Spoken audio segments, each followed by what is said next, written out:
What's going on, guys? This is Ryan with the RK Outpost, and once again, Hollywood is showing that it is nearly impossible for them to actually do something original, to create something of their own. So instead, what they do so often is go back to these old characters, these old IPs, and bastardize them over and over and over again until they're nearly unrecognizable. And in this case, it's going to be the character of Zorro. No, it's not going to be the way you remember it. No, it's not going to be the setting you remember it in. Instead, it's going to be set in current day, and it's going to be a woman. Zorro drama with female lead from Robert and Rebecca Rodriguez, Sean Tretta, and Propagate in works at the CW. And of course, it's at the CW. Why wouldn't it be? After all, it does make the most sense for something that is filled with identity politics, because after all, we just recently learned that the CW's actually for sale. After years of declining ratings, after pushing for diversity over and over and over again, and again, if you don't believe me, just look at the ratings drop and how it correlates to their marketing campaign. Not just the marketing campaign, but also the way they decide to hire their directors, their producers, their writers, everyone. It's all based on wokeness and identity politics, and that has destroyed completely any chance the CW had to succeed. So now we have a gender-swapped Zorro here.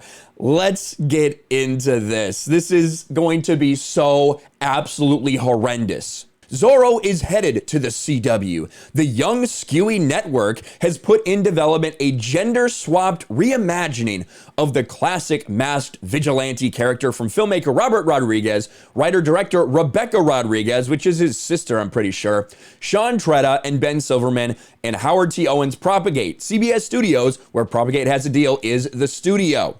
This is a new incarnation of the project, which was developed at NBC during the 2021 cycle, with Tretta as a new addition to the brother and sister writing team. Co-penned by the trio and to be directed by Rebecca Rodriguez, of course, in Zorro, a young Latinx woman. There you have it, Latinx. It can't be a Latina. You literally said Latina. You know what it is. You know it's supposed to be Latina right there. You understand that, yet instead, the people that are pushing this out there, the marketing campaigns, it's being marketed as Latinx. Spoiler alert, if you don't know, for actual Latino people, they do not like that term. Nobody wants to use it. Some of them consider it a racial slur. Yet that is how they will continue to push it down everyone's throats. Absolutely ridiculous. But anyway, a young Latinx woman seeking vengeance for her father's murder joins a secret society and adopts the outlaw persona of Zorro. I hear the story by Robert and Rebecca Rodriguez was already in place when Tretta, who has an overall deal, came on board earlier to write the script. And indeed, we heard about this. This isn't necessarily a new story. It's about 2 years old, but it was just kind of in the works at that point. There was really no deal in place or anything like that. A lot of people thought it might go to NBC. Sofia Vergara was actually attached to this, but we do have some of that information here. Rodriguez siblings team up with Sofia Vergara to create female Zorro.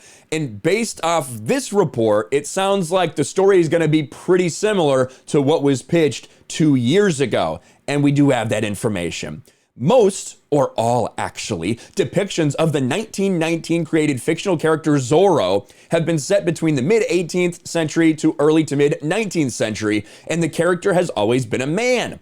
This time, Zorro will get a change in gender. The title character will be a woman, and the series will be set in current times. So not only are you taking it out of the traditional age, so it's going to be set in current day, but also obviously you're making it a woman. These people have no creativity at all. Zero. It is impossible for them to do something without attaching it to another character, to a name that makes sense, because that's the only reason anyone will come out to see it. We talked about this with something like the 355, which absolutely bombed in theaters, the all-female spy movie.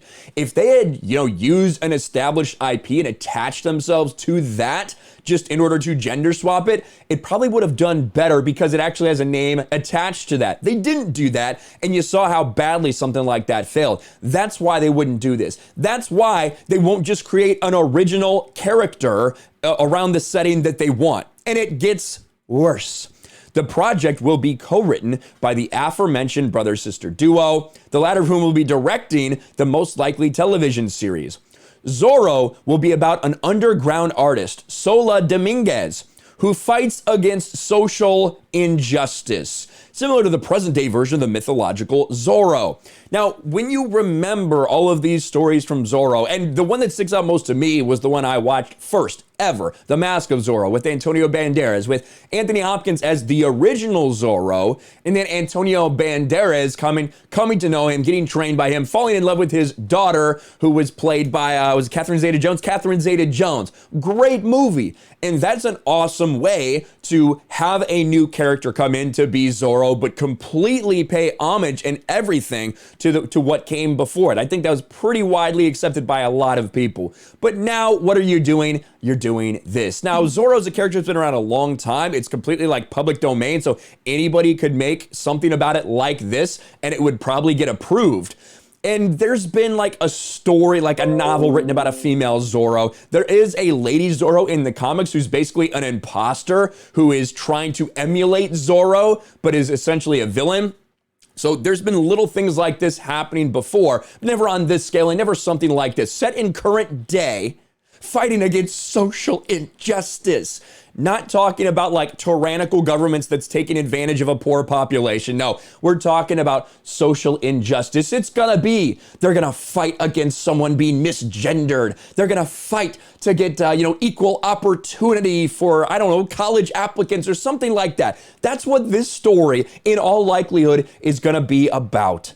Oh my gosh, it's gonna be so horrific, but we shouldn't really be surprised that this ends up on the CW. That's probably the place where it belongs. The insanely low number of people that watch the CW at this point, most of them truly are the type that would embrace this thing. This will get, 500,000 people watching it, be a complete and absolute failure, but it'll be right along with everything else that the CW is doing. What do you guys think about this? Let me know in the comments below. Again, it's an old story that's popping back up on the CW. I did see a couple funny reactions. I saw Critical Drinker, Robert Rodriguez, Latinx, female reboot, the CW. Just like we all should have known. And of course, Lauren Chen. Hey, Lauren Chen, I believe Lauren is a woman. I believe she's a woman. Don't quote me on that. But I'm pretty sure Lauren Chen is female. This should be geared towards her, right? She says we should all pool our money to buy the CW and then start making actual good content instead of whatever this flaming garbage is.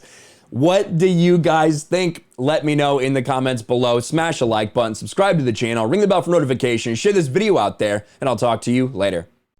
Thanks for watching, everyone. And a huge shout out to my patrons. I appreciate you guys so much. Want to follow me on Twitter or Instagram? Check out the description below. You'll find links to my P.O. box and my Patreon as well. And I'll talk to you guys later.